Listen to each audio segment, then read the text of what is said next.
요한복음 20장 1절에서 18절 말씀, 내가 주를 보았다.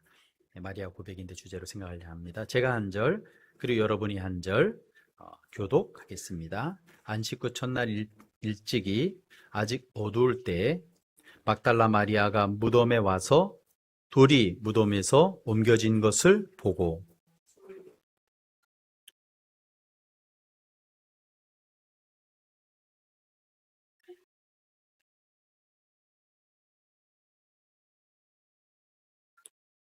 베드로와 그 다른 제자가 나가서 무덤으로 갈새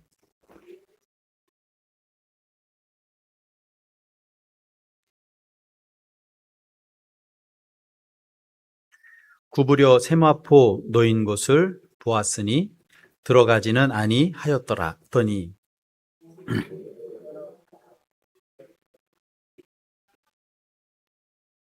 또 머리를 쌌던 수건은 세마포와 함께 놓이지 않고 딴 곳에 쌓였던 대로 놓여 있더라.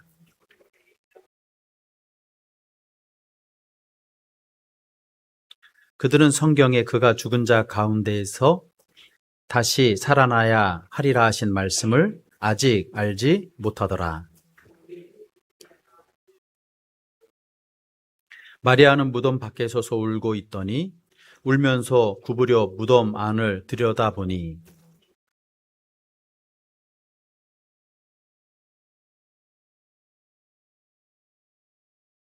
천사들이 이르되 여자여 어찌하여 우느냐 이르되 사람들이 내 주를 옮겨다가 어디 두었는지 내가 알지 못함이니이다.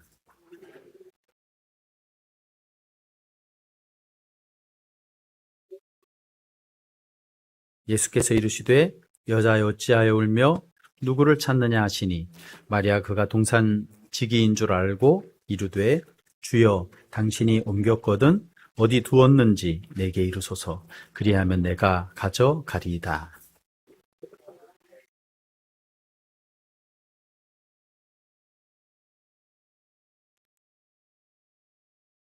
예수께서 이르시되 나를 붙들지 말라 내가 아직 아버지께로 올라가지 아니하였노라.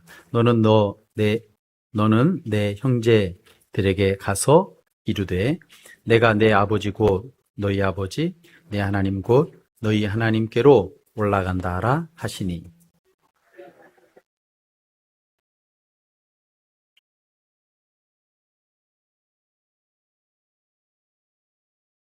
아멘. 오늘 말씀에는 요한이 예수님의 부활 현장에 대해서 아주 자세하게 기록하고 있습니다. 요한복음은 예수님께서 십자가의 고난을 당하신 부분보다 이 부활의 현장에 대해서 여러 배 더 자세하게 기록하고 있는 것을 볼 수 있습니다.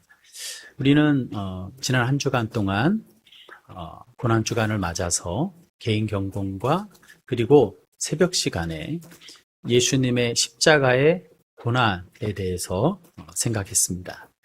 특별히 지난 주일날 기드론 시냇가가 어떠한 곳인지 생각했고요. 제물의 피, 수십만 마리의 제물을 잡으니까요.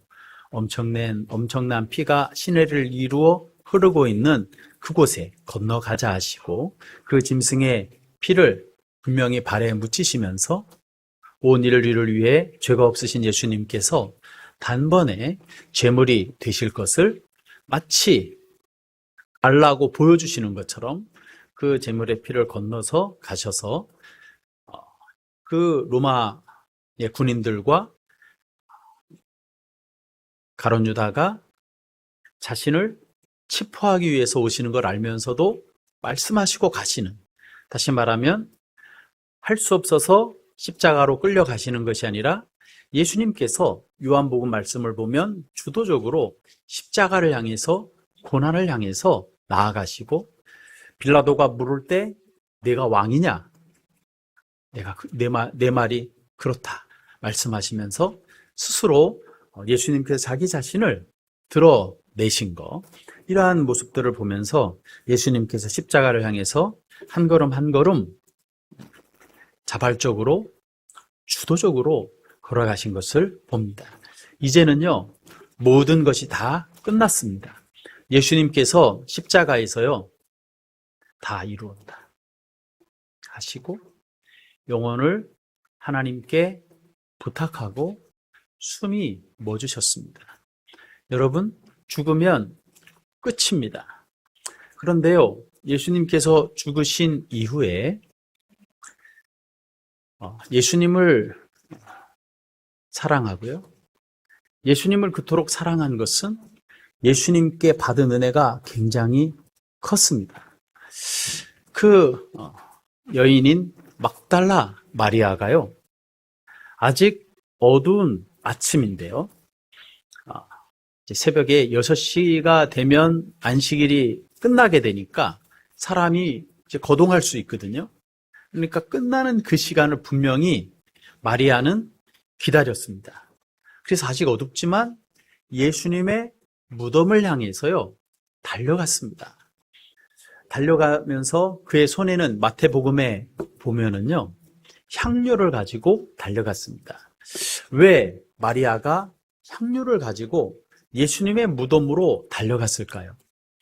예수님께서 죽으시고 장사 지내는 것을 먼 곳에서 보고 그 아리마대 요셉의 무덤을 확인했습니다.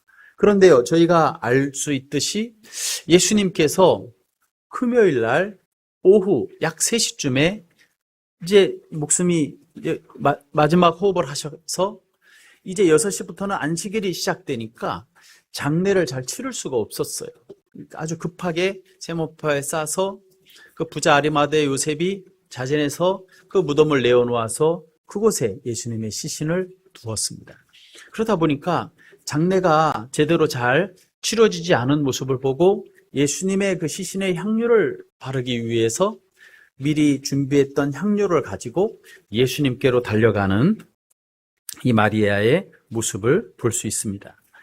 마리아의 모습은, 마리아의 이러한 모습을 통해서 마리아는 참 마음이 아팠고 너무나 안타까웠고, 그러나 예수님께서 돌아가셨지만 그 시신을 가서 돌봐야 되겠다는 마음이 있었습니다. 무덤을 향해서 갔는데요, 마리아에게는 한 가지 큰 걱정이 있었습니다. 그 걱정 중에 하나는 유대인들의 그 무덤은요, 우리나라의 무덤과 다르게 그 돌로 된 안에 가족장을 이렇게 하는데, 그곳에 가족들을 이렇게 넣을 때마다 큰 돌을 굴려서 그 무덤문을 막고, 그리고 필요할 때는 여러 장정들이 무덤문을 돌을 굴려서 열어서 그 안에 이렇게 들어갔거든요. 약간 경사지게 보통 무덤들 보면 되어 있으니까 그 돌을 굴려내는 것은 아주 힘든 그러한 일이었습니다. 그런데 마리아가 예수님의 무덤에 갔을 때 큰 충격을 받게 됩니다. 우리 1절 말씀 같이 한번 읽겠습니다. 안식 후 첫날 일찍이 아직 어두울 때 막달라 마리아가 무덤에 와서 돌이 무덤에서 옮겨진 것을 보고. 아멘. 이 충격적인 현장, 왜냐하면요, 무덤을 막았던 그 무거운 돌이 옮겨져 있는 것입니다. 그러니까 그 안을 보았는데요, 무덤 안에 예수님의 시신이 있어야지 되는데 예수님의 시신이 없는 겁니다. 무덤 안에 예수님이 보이지 않는 것이죠. 그 무덤은요, 빈 무덤이 되어 있었습니다. 안식일이었기 때문에 누가 이곳에 다니진 않았을 텐데, 안식 끝나자마자 가장 먼저 자기가 달려왔는데 이 무덤이 비어 있으니 큰 충격이 아닐 수가 없었습니다. 예수님께서 돌아가신 것만 해도 충격적이고 절망스러웠는데, 이제 예수님의 시신을 좀 내가 수습하려 하는데도 불구하고 시신까지 없어졌으니 마리아는 그곳에서 주저앉고 그 절망스러운 것을 어떻게 감출 수 없는 그러한 상황이었습니다. 여러분, 우리는 이 세상을 살면서 어떻습니까? 마리아와 같이 어떠한 큰 상실감 때문에 주저앉아야지 될 때는 없습니까? 살면서요, 목숨처럼 여겼던 사랑하는 것, 혹은 사랑하는 이가 있을 수가 있습니다.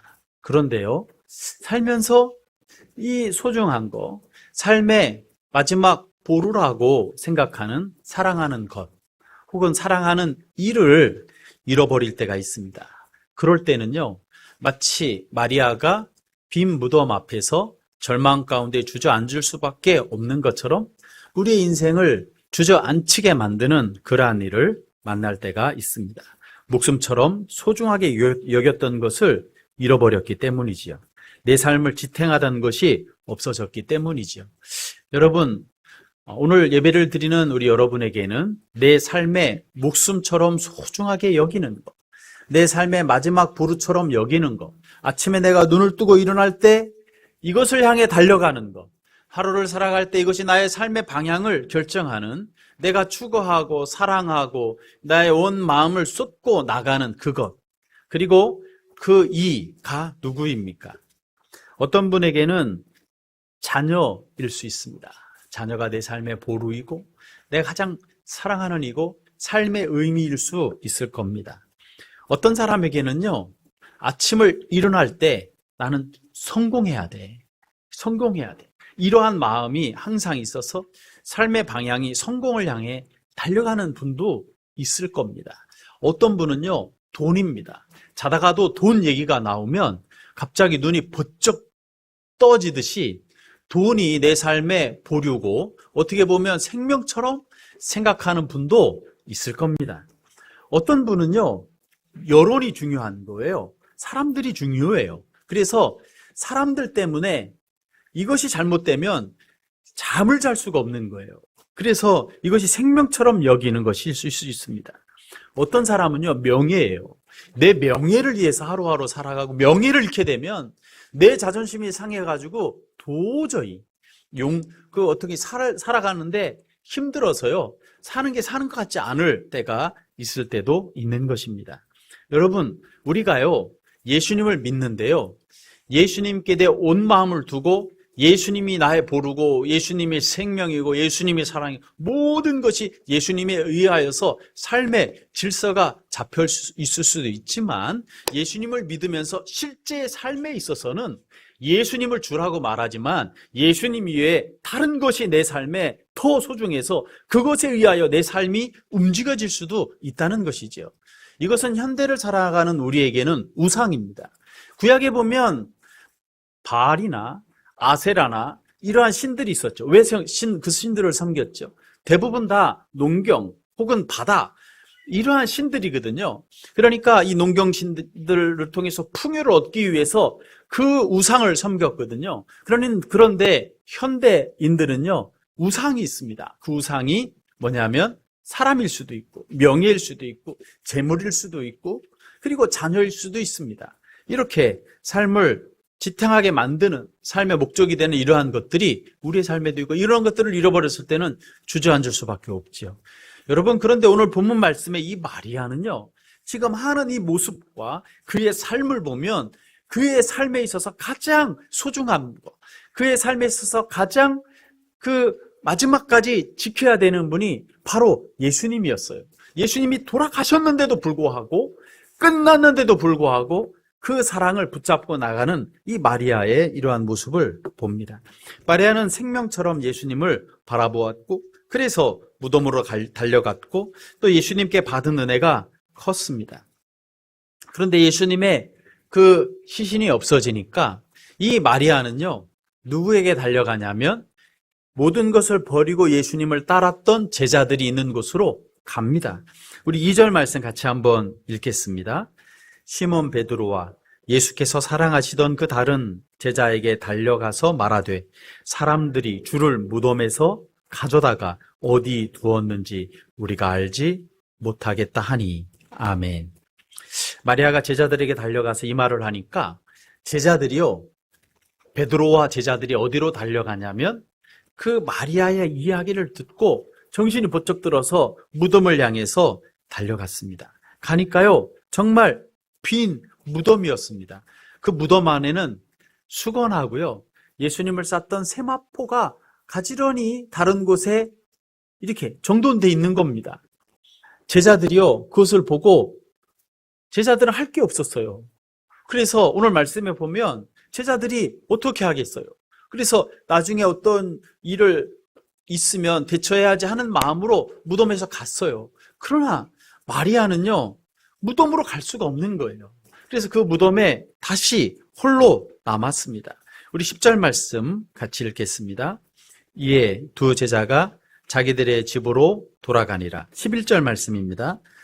마리아는 무덤 밖에 서서 울고 있더니 울면서 구부려 무덤 안을 들여다 보니. 아멘. 마리아는 무덤을 떠날 수가 없었어요. 예수님께서 마지막 안장되었던 이곳을 벗어날 수가 없어서 그곳에서 자기의 마음을 다해 울고 어떻게 해야 될지 방향을 잡지 못하고 있었습니다. 그런데요, 이 마리아의 사랑, 마리아가 주님을 향한 그러한 간절한 그러한 마음을 주께서 아시고 천사들을 그곳에 보내주셨어요. 13절 말씀 같이 한번 읽겠습니다. 천사들이 이르되 여자여 어찌하여 우느냐? 이르되 사람들이 내 주님을 옮겨다가 어디에 두었는지 내가 알지 못함이니이다. 이 마리아는요, 주님 때문에 우는 그러한 여인이었어요. 주님의 그러한 사랑과 주님의 은혜를 입은 그러한 여인이었죠. 이 여인과 대화를 나눌 때 놀라운 일이 벌어지죠. 부활하신 예수님께서요, 예수님을 찾는 그 마리아에게 나타나신 겁니다. 우리 14절, 15절 말씀 같이 읽겠습니다. 이 말씀을 하고 뒤로 돌이켜 예수께서 서 계신 것을 보았으나 예수신 줄을 알지 못하더라. 예수께서 이르시되 여자여 어찌하여 울며 누구를 찾느냐 하시니 마리아는 그가 동산지기인 줄 알고 이르되 주여 당신이 옮겼거든 어디 두었는지 내게 이르소서 그리하면 내가 가져가리이다. 아멘. 이것이 마리아의 고백이었습니다. 예수님께서 여자여 어찌하여 울며 누구를 찾느냐 물으셨습니다. 마리아는요, 예수님을 보았습니다. 그런데 예수님인 줄 알지 못했습니다. 동산지기인가? 이렇게 생각했습니다. 여러분, 이해가 되세요? 왜 예수님을 그처럼 사랑하고 예수님의 시신이라도 보고 수습하려고 이곳에 왔는데 예수님께서 나타나셨는데 왜 이렇게 예수님을 사랑하는 마리아는 예수님을 알아보지 못했을까요? 마리아는요, 예수님이 죽으셨기 때문에 그곳으로 끝이라고 생각했어요. 그것이 끝이에요. 다시 예수님이 살아나리라고는 상상조차 하지 못했어요. 이것이 마리아가 예수님을 향한 그러한 마음이고 또 마리아가 생각하는 생각의 한계였어요. 이것은 마리아뿐만 아니라 우리 모든 인생의 한계지요. 그러나요, 예수님께서 살아계실 때 말씀하셨죠. 내가 부활하리라 말씀하셨습니다. 거기서 끝나지 않고요, 예수님께서는 죽은 나사로를 나흘 만에 살아나게 하시고 죽은 나사로가 일어나 걷게 하셔서 또 그 거듭난 삶을 살게 하셨어요. 그리고 이 나사로를 살리셨을 때 나흘이라 되니까 이미 시체가 부패해서 이제 살아날 수 없는 상황에 있었는데도 불구하고 부활의 역사가 있을 것을 나사로를 통해 실제를 보여주시고 그리고 예수님께서 내가 부활이요 생명이다 이렇게 말씀하셨습니다. 예수님께서 실제적으로 이렇게 보여주시고 말씀하셨지만 그러나 마리아는요, 현실에서는 이 말씀이 이루어질 것이라고 믿을 수는 없었습니다. 죽으면 끝이라는 자기 확신을 가지고 살아가고 있었던 것입니다. 여러분, 예수님을 주님으로 모시지 못하고 예수님을 누구로요? 나의 진정한 주님으로 모시고 살지 못하는 것. 예수님을 주님으로 고백하지만 나의 삶의 진정한 주님으로 모시고 그분께 순종하고 예수님의 제자로 살아가지 못하는 이유는요, 말씀을 알지 못해서도 아니고 지식이 부족해서도 아닙니다. 말씀을 보면서도 예수님을 믿지 못하는 이유, 신앙생활을 하면서도 예수님을 나의 주님으로 모시며 순종하며 살지 못하는 이유, 그것은 무엇이냐면 이미 내 안에 형성된 자기확신, 이것이 나의 생각으로 굳어진 자기확신 때문에 이 생각, 내가 가지고 있는 이성을 뛰어넘지 못하는 것 때문에, 다시 말하면 내가 나의 우상이 됐고 내 확신이 나에게 우상이 되어 있기 때문에 자기 확신이 우상이 되어 예수님을 나의 이해 한계 속에 가두기 때문에 진정으로 예수님을 허용하지 못하고 예수님 온전히 주님으로 믿지 못하고 내 확신 속에 내가 생각해놓은 이해 범위 내 속에서만 예수님을 믿어서 예수님을 진정한 나의 주님으로 모시고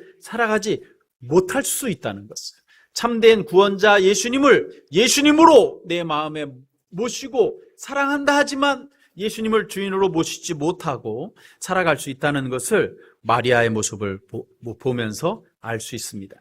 내 마음이 편해지고 생활에 도움이 되고 감동이 되면 받아들이고, 말씀 그대로를 받아들이지 못하고 말씀을 순종하지 못하고 주님을 주님으로 섬기지 못하고, 물론 우리는 연약하지요. 그래서 주님의 뜻을 알면서도 순종하지 못할 때 있어요. 그럴 때 주님 앞에 회개하고 주님의 제자로서 예수님을 주님으로 모시기 위해 기도하고 힘쓰고, 그래도 안 되면 금식이라도 하면서 나 자신을 주님을 닮아가는 모습으로 나가는 그러한 삶의 모습이 있죠. 그러한 연약한 모습이 있어요. 그런데 아예 그냥 내가 한계를 정해놓고 내 확신이 우상이 되어서 예수님을 주님으로 섬기지 못할 수도 있다는 것입니다. 내 생각의 틀이요, 마치 모래 채질을 할 때 고운 모래는 나아가고 굵은 모래는 남아있죠. 그러면 그 모래를 밖에 버리듯이요, 내 이성을 가지고 내 생각 가지고 내 편한 생각과 마음과 삶 가지고 말씀을 체질해서 받을 수 있는 건 받고 받지 못하는 것은 그냥 버리는, 이렇게 신앙생활 하기가 쉽죠. 바로 이러한 모습이 될 수 있다는 것을 마리아를 통해 우리는 볼 수가 있습니다. 그런데 예수님께서는 예상을 깨시고 전혀 기대하지 않은 모습으로, 다시 말하면요, 상상할 수 없었던 부활의 몸을 가지고 누구에게 나타나냐면 마리아에게 나타나셨어요. 근데 나타나셨는데 예수님을 알아보지 못하니까 사랑의 예수님께서 또 한 번 마리아에게 은혜를 베푸십니다. 16절 말씀 같이 한번 읽겠습니다. 예수께서 마리아야 하시거늘 마리아가 돌이켜 히브리 말로 라보니 하니 이는 선생이라는 말이라. 아멘. 예수님께서 상실, 절망 가운데 있는 이름을 부르시는데요, 누구의 이름을 부르시냐면 마리아의 이름을 부르시는 겁니다. 마리아야. 여러분, 현대는요, 익명성의 시대입니다. 나의 이름을 불러주는데, 나의 이름을 알아주는 데가 그렇게 많지가 않습니다. 도시 생활을 하다 보면은요, 물건을 내 돈 주고 물건을 살 때도요, 내 이름을 전혀 몰라도 됩니다. 물건을 받고 또 값을 지불하는 데도요, 상점에서도 모르지만요, 요즘에는 그냥 모든 것이 핸드폰으로 다 해결이 되니까 거래까지 다 거래가 되니까요, 내 이름을 밝힐 이유도 없고 다른 사람의 이름을 알 수도 없고 익명성의 이러한 도시 생활을 합니다.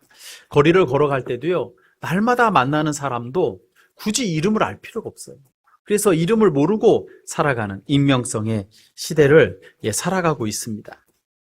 이것이 도시 생활의 특성입니다. 그리고요, 이름을 알아도 모임에 가도요, 무엇이 나의 이름이 되냐면요, 무엇이 나를 보는 그런 얼굴이 되냐면 내가 어디에, 몇 평에, 얼마만큼, 연봉을 어떻게 되고, 수입이 어떻게 되고, 이런 것들이 마치 내 이름을 대신하는 것 같은 그러한 시대에, 물질주의 시대에 우리는 살아갑니다.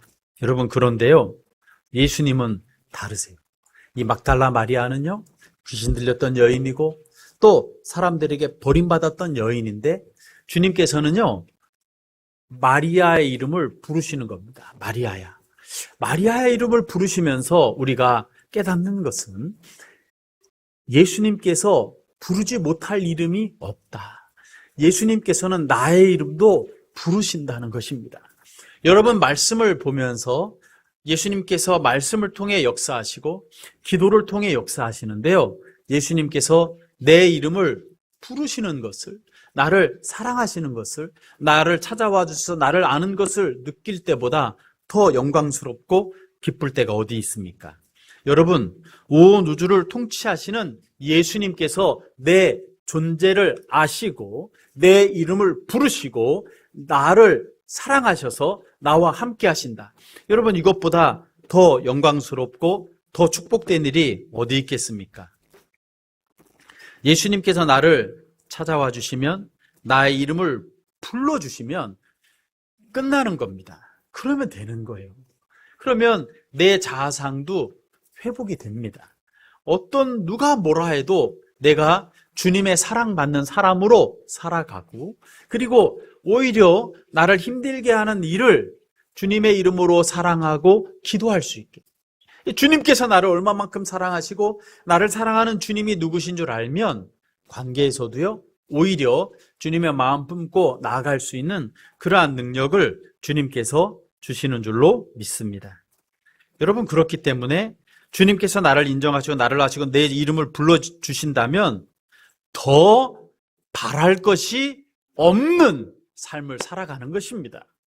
여러분, 자꾸 더 바랄 것이 많아지고 이 세상에 있는 것들을 더 추구하며 살아간다고 한다면, 예수님보다 더 한다고 하면 그것이 나의 우상이 될 수밖에 없는 것이지요. 예수님께 나의 이름을 부르시고 안다면 주께서 나에게 주신 것들, 주께서 나에게 주실 것들, 나의 생명, 나의 호흡까지도 주님께 있음을 고백하면서 하나님의 나라와 그 일을 위하여, 하나님의 영광을 위하여 살아가는 삶이 되는 것이지요. 마리아가 새벽이 오기 전에 눈을 떠서 예수님을 기다렸던 것처럼 내가 눈을 뜨는 이유가 세상에 있는 다른 무엇, 이것이 우상이 되어 나의 삶을 지배하는 것이 아니라 예수님 때문에 내가 눈을 뜨고 예수님 때문에 하루를 살아가고 예수님의 영광을 위해 살아가고 내게 주신 것들을 예수님의 영광을 위하여 드리며 위하여 사용하며 또 내 몸을 위해 내 취미와 사랑하는 것도 예수님의 영광을 위해 모든 것을 할 수 있는 사람으로 바뀌는 것이죠. 삶의 태도와 목적이 바뀌고 삶의 동력이 바뀌는 것이죠. 왜? 예수님께 나를 인정하시니까, 예수님께 나의 이름을 부르시니까 나의 삶이 바뀌어서 예수님 중심으로 영광을 위해 살아가는 것이죠. 예수님을 주님으로 모시고 살아가는 것입니다. 여러분, 우리 모두 이러한 은혜 충만한 삶, 부활의 예수님을 믿고 예수님의 영광을 위하여 살아가고 예수님이 나의 삶의 주인이고 삶의 동기인 삶을 살아가는 우리 모두 되기를 주님의 이름으로 축원합니다. 예수님께서 자신의 이름을 부르니까 마리아는 어떻게 합니까? 16절 말씀 같이 한번 읽겠습니다. 예수께서 마리아야 하시거늘 마리아가 돌이켜 히브리 말로 라보니 하니 이는 선생님이라는 말이라. 아멘. 이 라보니요 한 것은요, 이 마리아의 신앙 고백입니다. 마리아는 신앙 고백이요 바뀌었습니다. 죽었는데요, 라보니요 이렇게 말하는 것은 이제 살아있는 선생님이 되어서요, 이제 살아계신 것을 인정하는 것입니다. 이렇게 살아계심을 인정하는 것은요, 사실 아주 마리아의 그 BC와 AD가 나뉘어지는 순간입니다. 왜요? 부활의 예수님을 내 마음에 믿게 된 것입니다. 부활은 내가 믿을 수 없었던 사실인데, 상식적으로 이해할 수 없는 사실이었는데, 자연의 법칙으로는 도저히 불가능한 것이었는데, 라보니오 한 것은 인격적인 교제의 대상으로 예수님을 다시 부를 수 있는 이러한 신앙 고백의 역사로 바뀌게 된 것입니다. 이것은요, 나는 글러요, 예수님을 옳았어요. 예수님이 말씀이 이루어졌고 예수님 만주에 주세요. 나는 예수님을 사랑한다고 했지만 다른 사람이 볼 때 내가 예수님을 제일 사랑하는 사람 같았지만 나는 글러요, 예수님이 옳아요. 이러한 고백이 나보니요 하는 고백에 담겨져 있는 것이죠. 이것은요, 다른 말로 표현하면 예수님 앞에서 항복을 선언하는 것입니다. 예수님, 더 이상 나는 내 삶의 주인이 아닙니다. 내 삶의 주인은 예수님이십니다. 오고는 모든 세상과 온 우주의 모든 것의 주인은 누구시냐면 예수님입니다. 내가 이제 나의 영원한 선생님이요, 나의 모든 주인 되시는 예수님을 따라가겠습니다. 나는 항복입니다. 나는 더 이상 나의 주인이 아닙니다. 세상의 주인은 예수님이십니다. 이러한 고백입니다. 여러분, 신앙은 뭐죠? 신앙은요, 예배드리는 거요, 헌금하는 거요, 봉사하는 거요, 전도하는 거요. 네, 이런 것이 다 신앙일 수 있어요. 그러나요, 그것을 다 해도, 예수님의 이름으로 병을 낫게 해도, 그러나 참된 구원을 얻는 신앙을 갖지 못할 수도 있어요. 여러분, 참된 구원 얻는 신앙은 뭐죠? 지금 오늘 마리아가 보여주는 것처럼 항복을 선언하는 겁니다. 항복을 선언하는 것입니다. 정말 나의 생명조차도, 나의 물질조차도, 나의 시간과 인생조차도 주님의 뜻에 있습니다. 는 것입니다. 예수님, 내가 아프면 안 돼요. 다치면 안 돼요. 이것이 주장이 돼서 내가 있는 것을 잃어버리는 것이 나의 삶의 주인이 돼서 살아가는 것이 아니라, 잃어버려도 누구의 거? 주님의 거. 주셔도 누구의 거? 주님의 거. 주님의 영광을 위해 살아가는 것이죠. 없을 때는 없는 것이 자랑이요, 있을 때는 있는 것이 자랑이 되는 것이 예수님을 믿는 삶인 줄로 믿습니다. 어제도 저녁에 우리 지혜하고 병원에 입원해 있고 화상을 입었으니까 통화를 했어요. 통화를 하면서 금년에 선교지로 가려고 했는데 화상을 입었잖아. 공연히 화상 입었을까? 아니야. 하나님의 뜻이 있을 거야. 선교지에 가서도 이 아픔이 하나님께서 너를 쓸 때 아주 놀랄 정도로 쓰임받을 수 있는 것을 주께서 깨닫게 하기 위해서, 그 일에 주께서 너를 쓰시기 위해서 이 아픔을 주시는 거야. 그러니까 아프다고 불평하지 말고 불만하지 말고 하나님의 뜻이 어디 있는지 찾고 기도해. 그리고 감사해. 그렇게 말을 했어요. 그러면서 저는 혹시 너가 그 키루로 갈 때, 아직 희율이가 어리니까 예방접종도 하고 좀 천천히 가라는 주님의 뜻일 수도 있어. 이렇게 이야기를 했어요. 그랬더니 우리 지혜는 또 반대로 얘기를 하더라고요. 아빠, 혹시 좀 빨리 가라 하는 뜻일 수도 있어. 왜냐하면 치료 빨리 받을 수 있을 만큼 받고 빨리 가서 강유리가 그것에 빨리 적응할 수 있는데 그런 길을 열 수 있도록 하나님께 해주실 수 있는 그런 방법일 수도 있어. 이렇게 얘기를 하는 거예요. 그래서 그래, 그럴 수도 있어. 기도하면서 하나님께서 응답 주신 대로 가되 내 마음에 불만이나 불평이 사라지고 주님의 주권을 인정하고 나가야 돼. 그럴 때 하나님께서 영광 받으실 거야. 그랬더니 마음이 자꾸 떨린대요. 그래서 뭐 때문에 마음이 떨리니? 그랬더니 수술 생각만 하면 자꾸 떨린대요. 내 의지와 관계없이 자꾸 막 가슴이 떨린대요. 그러면서 지금 수술 얘기하니까 내 목소리 떨리는 거 느껴져? 안 느껴지는데. 그런데 또 떨린다는 거예요. 그래, 그거 사람이 할 수 없어. 그렇지만 예수님의 십자가 생각하면서 떨지 말고 또 이 부분 수술할 때 잘 돼. 걱정하지 마. 기도하고 있으니까. 하면서 서로 대화를 했어요. 예, 그런 거죠. 우리가 다칠 수 있어요. 내가 예수님 믿어서 다치면 안 됩니까? 내가 예수님 믿어서 죽으면 안 됩니까? 내가 예수님 믿어서 실패하면 안 됩니까? 무조건 잘 돼야 돼요? 그렇지 않아요. 모든 일을 통해서 주께서 인도하시는 뜻이 계신 줄로 믿습니다. 그러면 많은 것을 잃어버려도 감사하게 되는 거예요. 그러므로 내 삶에 예수님께서 영광 받으시고 예수님의 뜻이 나타나는 것이죠. 어두울수록 빛이 드러나는 것처럼요, 어려움을 당할 때 오히려 예수님의 주권이 더 드러나고 하나님의 주인 되심이 더 내 삶을 통해 나타나니 오히려 감사가 되고 이것도 이길 수 있네, 이것도 주님의 뜻이네 라고 하면서 예수님으로 인해서 이 세상의 자유의 기쁨을 누리며 예수님을 더 닮아갈 수 있는 것이죠. 이것이 바로 구원 얻는 참된 믿음이지요. 지식이 아니라 삶으로 나가는 것이죠. 믿음은요, 이처럼 항복선언인 줄로 믿습니다. 믿음이 이처럼 순종이요, 충성이요, 모든 영광을 우리 주님께 올려드리는 것이 참된 믿음인 줄로 믿습니다. 부활의 주님을 만나면요, 부활의 주님을 믿으면 나의 정체성이 이렇게 변화되고 새로운 피조물이 되는 것이죠. 그렇기 때문에 어떠한 상황 속에서도 기쁨과 평안과 하나님의 자녀된 그러한 충만을 누리며 살아갈 수 있지요. 다른 무엇으로 이러한 영광을 누릴 수가 있겠습니까?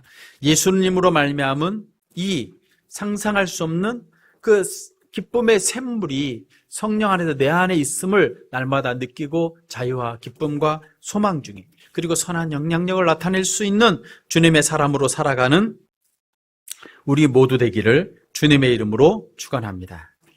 우리 17절 말씀 우리 한번 생각하고 말씀을 마치려 합니다. 17절 읽겠습니다. 예수께서 이르시되 나를 붙들지 말라. 내가 아직 아버지께로 올라가지 아니하였노라. 너는 내 형제들에게 가서 이르되 내가 내 아버지 곧 너희 아버지 내 하나님 곧 너희 하나님께로 올라간다 하라 하니. 아멘. 예수님께서요, 나를 붙잡지 말라. 내가 하나님께 아직 가지 않았다. 아버지께 가지 않았다. 이렇게 말합니다. 여러분, 이렇게 말씀하시는 이유가 무엇이죠?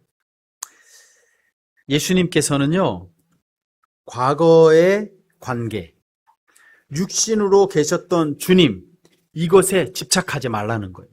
이러한 관계가 아니라는 거예요.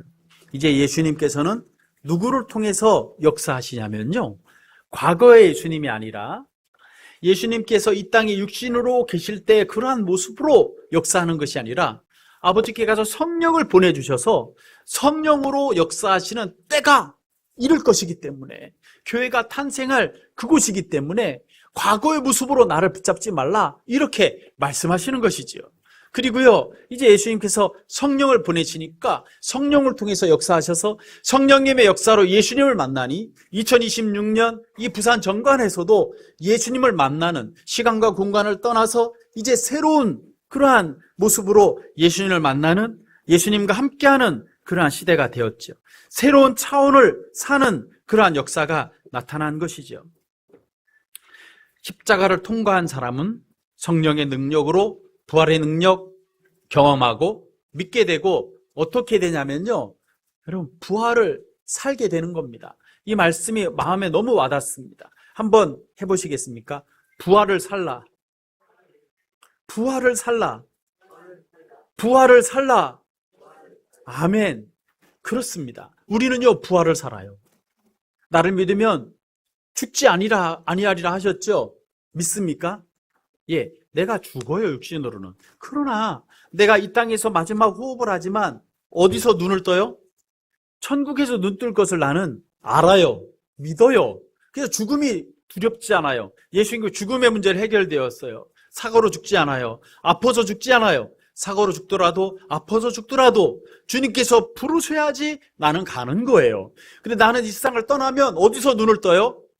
부활의 주님 계신 천국에서 눈을 떠요. 시간의 한계를 뛰어넘고 그동안 기다리고 소망했던 주님의 나라에서 눈을 떠요. 그래서 죽어도 살겠고 하신 말씀이 내 삶 속에 응답되어 믿음으로 살아가는 것, 다시 말하면 부활을 사는 것이 바로 믿음의 사람인 것이죠. 이 땅의 안락을 위해서 살아가는 것이 아니라 부활을 위해 살아가는 것이, 부활을 사는 것이 바로 우리 믿음의 사람의 모습인 줄로 믿습니다. 막달라 마리아가 이것을 깨달으니까 내가 주를 보았다. 내가 주를 보았다. 제자에게 가서 말하고 부활의 첫 증인이 되어 나간 것을 봅니다. 여러분, 이 시대에도요, 예수님을 아는 사람은 어떻게 살아가죠? 부활의 증인으로 살아갑니다. 부활의 주님을 전하면 내 영이 기뻐요. 내 영이 살아요. 삶의 의미가 있어요. 주께서 주신 것을 가지고 주님의 영광을 위해 사용할 때 내 삶에 기쁨의 샘물이 터지고 기쁨을 확인하고 감사하고 주 앞에 춤추는 그러한 삶. 주님께서 나의 목적이 될 때 내 삶이 영광스럽고, 이 세상에 있는 것들은 다 지나가더라도 이러한 것들에 의한 것이 아니라 주님의 나라와 주님의 평강과 주님을 사랑하는 마음으로 살아가는 기쁨과 축복, 영광을 누리며 살아가지요. 여러분, 현대인들의 우상이 있습니다. 성공이에요, 물질이에요. 이것이 나의 우상이 되었다면 예수님이 나의 신이 아니라 현대에 있는 우상이 나의 신이 되어 이것을 섬기거든요. 여러분, 이러한 것을 지배받습니다. 예수님의 이름으로 십자가로 이것을 깨고 주님의 주권을 인정하며 부활의 주님을 증거하고 하나님의 영광을 위해 살아가는 우리 모두 되기를 주님의 이름으로 축원합니다. 2026년 사랑나눔 축제는 한 번의 이벤트요 행사가 아닙니다. 금년 한 해 그 날을 정해놓고 기도하여서 복음을 듣게 하는 기회로 만들어야지 됩니다. 우리 로비에 나무 세워놓고 태신자 작정한 부분 업그레이드하면서 걸 겁니다. 우리 집에 가시기 전에 태신자 기도하며 또 이름을 적고 제출하셔서 이 거사에 동참하고 예수님의 영광을 위해 살아가고, 보면서 도전받고 자극받고 기도하여서 부활 생명 되신 주님을 꼭 만나서 내 인생 죽을 수밖에 없어 이렇게 말하는 것이 아니라 주님이 다시 살리셨어, 세상의 우상을 버리고 부활의 증인으로 나는 살아, 나의 삶의 이유가 여기 있어 이렇게 고백하며 달려가서 가정이 변화받고요, 주님의 주신 삶을 주님의 뜻 안에서 영광 돌리며 살면서 주님 품에 안기는 귀한 축복이 있기를 주님의 이름으로 축원합니다.